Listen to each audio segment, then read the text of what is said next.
இங்கே ஏகப்பட்ட தலைவர்கள் சரியான தலைவர்கள் இல்லை. நான் சொல்றேன், ஓப்பனா சொல்றேன். விஜய் சார் சரியான தலைவரா வர வேண்டும். நான் என்னைக்கும் விஜயோட விசுவாசி. தாமரையில ஹிட் தானே. அது எப்பவுமே வளரும் அது. வாடாது அது. நீங்க ஓடிடுவீங்க. தாமரைக்கு வாட்டமே இல்லை எப்பவுமே. ராஜன் சார் பேசினாரு. குழம்பிருச்சு நம்மளுக்கு. எனக்கு மட்டும் இல்லை, மீடியாக்கெல்லாம் பெரிய குழப்பமாக போயிருக்கோம். என்ன சொல்ல வர்றாரு அப்படின்ட்டு. விக்ரம் சார் படம் ஒன்று வானத்தை போல, அதில் எல்லாருமே நல்லவங்களா இருப்பாங்க. ஹீரோ ரொம்ப தங்கம், ஹீரோயின் அதை விட தங்கம், தம்பிங்க முத்து, சின்ன தம்பி வைரம், எல்லாரும் நல்லவங்களா இருப்பாங்க. ஒருத்தன் கூட கெட்டவனும் இருக்காது, கெட்டவனும் இருக்க மாட்டான். அது மாதிரி தமிழ்நாடு எல்லா தலைவரும் சொல்றாரு எல்லாரும் நல்லவங்களாம், நம்ம நம்பணும். நீங்க சொன்னீங்க சினிமா சார்பில் இருந்து விஜய் சார் போறாரு, வாழ்த்துங்க, அவருக்கு அட்வைஸ் பண்ணீங்க. எம்ஜிஆர் மாதிரி நீங்க வாங்கினீங்க, சந்தோஷமா இருந்துச்சு. அப்போ ஒரு லிஸ்ட் போட்டீங்க பாருங்க. ஆமா, நீங்களோட இழுத்து விட்டா அப்புறம் எங்க இல்ல இல்ல, நீங்க எல்லாரையும் சொன்னீங்க, எங்களை சொல்லலை. அப்போ நாங்கள் யார்? இப்போ அவர் நல்லவரா, இவர் நல்லவரா, இவர் வந்து தானே தலைவனா, இவர் தங்க தலைவனா? அதனால சொன்னா எங்களை குழப்பாம, பத்திரிகைகளை குழப்பாம சொன்னா தான் கண்டென்ட். இப்போ என்ன எழுதுவாங்க, யாரை பற்றி எழுதுவாங்க அவங்க? நான் தான் இப்போ தெளிவாக பேசிக்கிருக்கேன். அதனால இங்கே ஏகப்பட்ட தலைவர்கள் சரியான தலைவர்கள் இல்லை. நான் சொல்கிறேன், ஓப்பனாக சொல்கிறேன். விஜய் சார் சரியான தலைவராக வர வேண்டும், எதிராக இருப்போம். அப்புறம் நான் சொல்லணும்ல, இவர் சொல்லுவாரா சினிமாவுக்கு நன்றியே இல்லையும் போகிறான், அவன் நன்றியோட பேசினா ரிட்டர்வ் பண்ணியிருக்க சொல்லணும்ல, கிண்டல் பண்ணக்கூடாதுல. நான் என்னைக்கும் விஜயோட விசுவாசி, பெரிய தலைவராக வரணும்.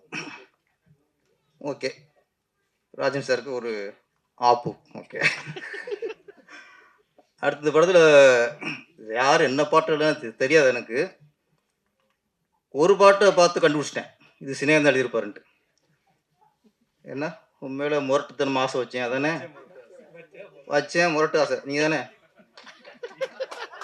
தெரியும் இந்த மாதிரி பாட்டெலாம் யார் போடுவோம், முரட்டு ஆசை. அதில் சரணத்தில் கட்டிலுக்கு நம்ம 4 காலம் தான் பார்த்துருப்போம். கட்டிலில் 8 காலம், கீழே எனக்கு 4 கால், ஓகே, இன்னும் 4 கால் எங்கே இருக்குது?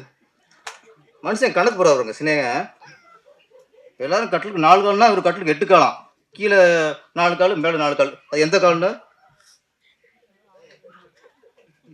எல்லாரும் தெரியும். ஆமாம், அவர் வந்து கட்டிக்கிட்டு ஓடி போடாமல் ஓடி போய் கட்டிக்கலாமான்னு அப்பவே எழுதி அப்பவே சர்ச்சைக்குள்ளானவர். அதனால இந்த கட்டில் விஷயம்னா பெரிய விஷயமே இல்லை. தானே அந்த சினேகன் வந்து தன் முத்திரையை பதிப்பார். இது சினேகன் சாங் அப்படின்னு கண்டுபிடிக்க முடியல. அதான் சினேகன். அவர் என்னையப்பா, நான் வந்து எல்லா படத்துக்கும் பாட்டு எழுதினேன், அதுக்கு பிள்ளை சொல்லி போட்டது அவர் தான். திருப்பாச்சிக்கு அவர் தான் பாட்டு எழுத கூப்பிட்டேன். டம்மியாக 4 லைன் கொடுத்து இது மாதிரினேன், இது மாதிரி வேணா இதே இருக்கட்டும், நீ பாடலாசிரியர்னு அவரே பாடம் எழுத வச்சார். அதனால் இன்னைக்கு பாடலாசிரியர்னா சினேகன் சார் காரணம். நினைவெல்லாம் நீயடா, அது ட்ரெய்லர் பார்க்கும்போது, சாங்ஸ்லாம் பார்க்கும்போது நம்மளை கொஞ்சம் அப்படியே பின்னோக்கி இழுத்துச்சு. பன்னீர் புஷ்பம் ஞாபகம் வச்சு எனக்கு. அதுக்கு ராஜன் சார் அவர்களுக்கு வந்து அலைகளுவதில் ஞாபகத்துக்கு வந்துருச்சு. 1000 தாமரை முட்டுக்களே, அந்த அதுவும் ஞாபகத்துக்கும். 1000 தாமரை 1000 தாமரை 1000 தாமரை முட்டுக்களே. தாமரைனால ஹிட்டு தானே.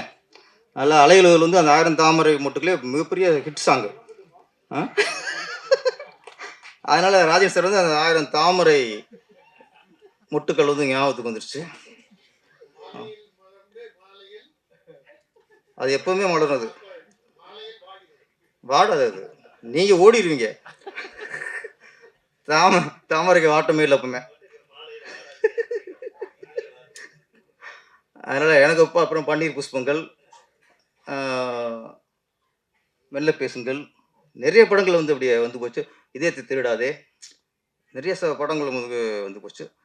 இந்த படம் வந்து அப்படியே நம்மளை அப்படியே 10th படிக்கும்போது, +2 படிக்கும்போது அந்த ஞாபகத்துக்கு எடுத்துகிட்டு போயிடுச்சு. அது மாதிரி சாங்ஸ் இளையராஜா இசைஞானி இளையராஜாவோட 1417வது படம். இந்த சாதனை யாருமே முன்னெடுக்க முடியாதுங்க. இளையராஜா மட்டும்தான். சிலர்லாம் எண்ணிக்கையில போகும். இது எண்ணிக்கை இல்ல. ஒவ்வொன்னும் நம்பிக்கை. ஒவ்வொன்னுமே பொக்கிஷம். இதுல அந்த பள்ளி பருவத்து பாடல்லாம் பார்க்கும்போது, இன்னும் அப்படியே இசைஞானியோட திறமை இன்னும் அப்படியே இருக்கு. இந்த நேரத்துல ஒரு ஒரு நம்மளுக்கு ஒரு சின்ன வேதனையான விஷயம் என்னன்னா, நம்ம கொஞ்சம் சோகமா இருக்கும்போது, துக்கமா இருக்கும்போது, இளையராஜா சாங் கேட்டா தான் அது மனதுக்கு ஒத்தடம் கொடுக்குற மாரி இருக்கும். அந்த சோகம் கொஞ்சம் குறையும். சிலர்லாம் துரோகம் பண்ணிட்டு அப்படி பண்ணும்போது, அது படிக்காத படத்துல பாட்டு வருமே. ஊரை தெரிஞ்சுக்கிட்டேன், உலகம் புரிஞ்சுக்கிட்டேன் கண்மணி, என் கண்மணி. அது கேட்டாலே கொஞ்சம் குறைஞ்சிரும். ஆமாம், நிறைய சாங்ஸ் இளையராஜா சாங்ஸ். அப்போ நமக்கு துக்கம் வரும்போதும், வேதனை வரும்போதும் இளையராஜா சாங் கேட்டால் அது போயிடும். ஆனால் சமீபத்தில் இளையராஜாவுக்கு வாழ்க்கையிலே மிகப்பெரிய துயரம். அவரோட மகளை இழந்தது. ஒரு ஒரு மனிதனுக்கு என்னென்ன இழப்பு வரலாம். சொத்தை இழக்கலாம், தாய் தந்தையை இழக்கலாம், மற்ற சொந்தங்களை இழக்கலாம். பெத்த பிள்ளையை இழக்கிற மாதிரி ஒரு துயரம் ஒரு மனுஷனுக்கு எதுவுமே இல்லை. அது எந்த மனுஷன் வந்துடக்கூடாது. ஒரே பொண்ணு பவதாரிணி. அந்த இழப்பை பார்க்கும்போது இளையராஜா வீட்டு தான் போனோம். இளையராஜா சாரை பார்த்தோம். வந்ததுக்கப்புறமும் நமக்குள்ள ஒரு பெரிய என்னென்னா, நமக்கு துக்கமாக இருக்கும்போது அவர் சாங் கேட்டு நம்ம ஆறுதல் தேடிக்கிட்டோமே. இப்போ இன்னைக்கு அவருக்கு பெரிய துக்கம். அவருக்கு யார் சொல்றார்? ஆண்டவன் சொல்லணும். ஆண்டவன் தான் ஆறுதல். ஏன்னா அவர் ஆன்மீகவாதி, கடவுளை நம்புறவர். அவர் தான் அவருக்கு ஆறுதல் சொல்லணும். அவருக்கு தான் தைரியத்தை கொடுக்கணும். இந்த மேடை மூலமா ஆண்டவனை நான் வேண்டிக்கிறேன். ஆதிராஜன் இதுக்கு முன்னாடி சிலந்தி படம் எடுத்து மிகப்பெரிய ஹிட்டு, நல்ல பேர் அதில் அவருக்கு. இப்போ காதல் கதையை தொட்டிருக்காரு. எல்லாரும் நல்லா நடிச்சிருக்காங்க. அதான் பள்ளி பருவத்தில் யுவலட்சுமியா, ஆமாம் யுவலட்சுமி, அந்த ஃபேஸ் கலையான ஃபேஸ். ஆரம்பத்தில் சுபலட்சுமின்னு ஊற்றுனாங்க. சுபலட்சுமி நிறைய பேருக்கு அவங்க மறக்க முடியாது. லவ் டுடே பார்த்து இன்னமும் அந்த முகம் அப்படியே ஒரு கலையான ஒரு ஹோம்லியான ஒரு லுக்கு. அப்புறம் கார்த்திக் சார் நடித்த படம் அகத்தியன் இயக்கத்தில் என்ன படம் சார்? கோகுலத்து சீதை. அதெல்லாம் நாலேஜ் கூட பார்த்தேன் அப்பவே. அதில் ஒவ்வொரு ஃப்ரேமில் அந்த சுபலட்சுமி அவ்வளோ அழகாக இருப்பாங்க. அந்த சுபலட்சுமி அந்த ஹோம்லி லுக்கு யுவலட்சுமிக்கு இருக்கு. ஆமாம், லட்சுமி கராட்சமங்கல. அப்புறம் அதில் கதாநாயகி நடித்தவங்க சினாமிகா. நம்ம பிரஜன் அவர் ஆக்டிங்கில் பின்னிடுவார். இந்த படம் அவருக்கு மிகப்பெரிய வெற்றி படம் அமைஞ்சு நல்ல ஒரு ஹீரோ மனம் வரணும். வாழ்த்துக்கள். நம்ம எல்லாருமே காதலை கடந்து வந்திருப்போம்.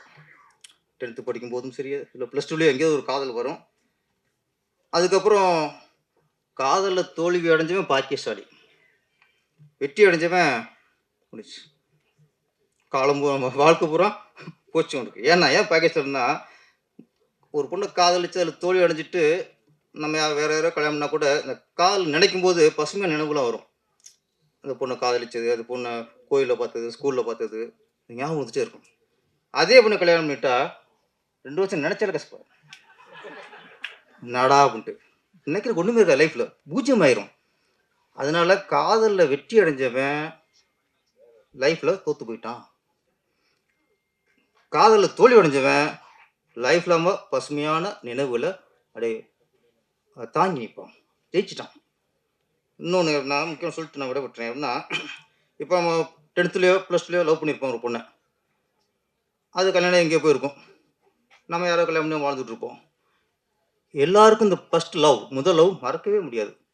ஏதாவது ஒரு காதல் அப்படி சொன்னாலே நமக்கு அந்த 10th படிக்கும்போதோ +2 படிக்கும்போது அந்த பொண்ணு இப்போ அந்த பொண்ணோட முகம், லவ்வரோட முகம் அது வரும். படம் பார்க்கும்போதும் அந்த பள்ளி பருவத்தில் காட்டும்போது நமக்கு போயிடுச்சு, எனக்கு போயிடுச்சு, உதயகுமார் சார் போயிடுச்சு, ராஜன் சார் போயிடுச்சு, எல்லாருக்கும் இப்போ ஃபர்ஸ்ட் லவ் போயிடுச்சு. ஆமாம், நீங்கள் தான் அப்படியே பார்த்தீங்க இல்லையா அப்படிங்க நான் ஃபீல் பார்க்குறேன், அவருக்கு அப்படியே மூஞ்சி பார்க்குறேன், ஆகா தலைவருக்கும் கிளாஸில் போது போல இருக்கு அப்படின்ட்டு. ராஜன் சார்லாம் வேற மாதிரி ஃபீட் பண்ணிட்டாரு. எங்களுக்குலாம் 25 வருஷம் போகுது, அவருக்கு 50 வருஷம் முன்னாடி போயிடுச்சு.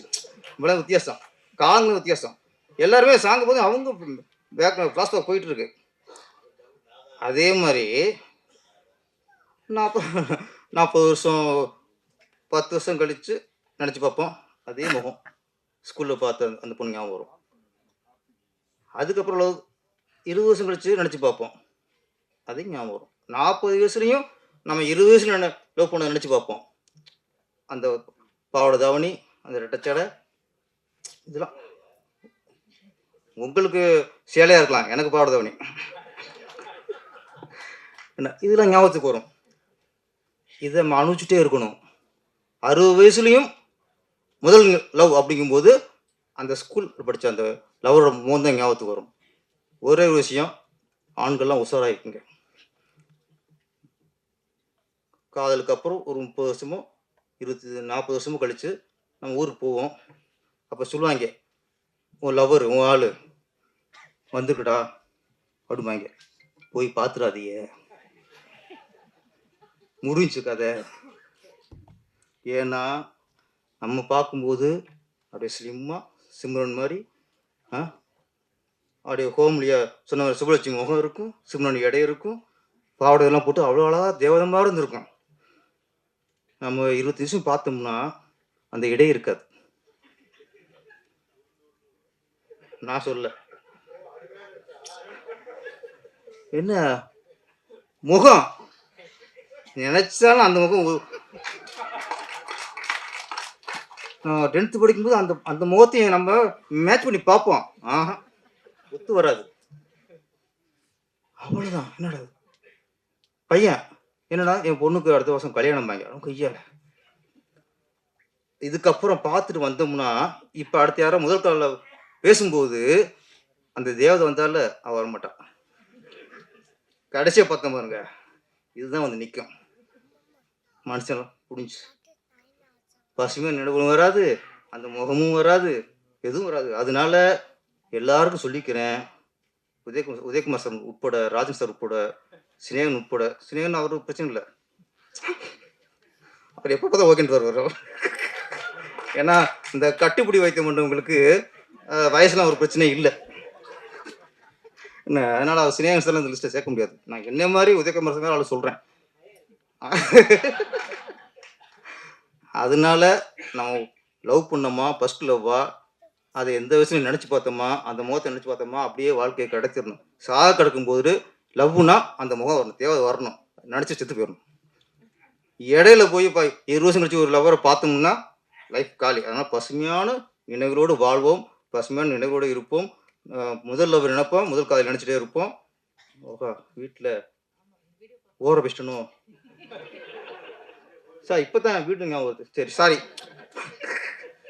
ஸோ ஓகே, இது இப்போ ஏதாவது இப்போ லவ் படத்தை காட்டி மெய் மறக்க வச்சு இதெல்லாம் பேச வச்சுருங்க. இவர் சந்திக்க போகிறேன். நன்றி. இந்த படம் நினைவெல்லாம் நீயடா மிகப்பெரிய வெற்றி அடைய வேண்டும். ஆதிராஜன் வெற்றிகரமான இயக்குனராக உருவாக வேண்டும். பிரஜன் எல்லாரும் இங்கே நடித்த நடிகர் எல்லாருமே வெற்றி படத்தில் நடித்து மிகப்பெரிய புகழை அடைய வேண்டும். அனைவருக்கும் வணக்கம், நன்றி.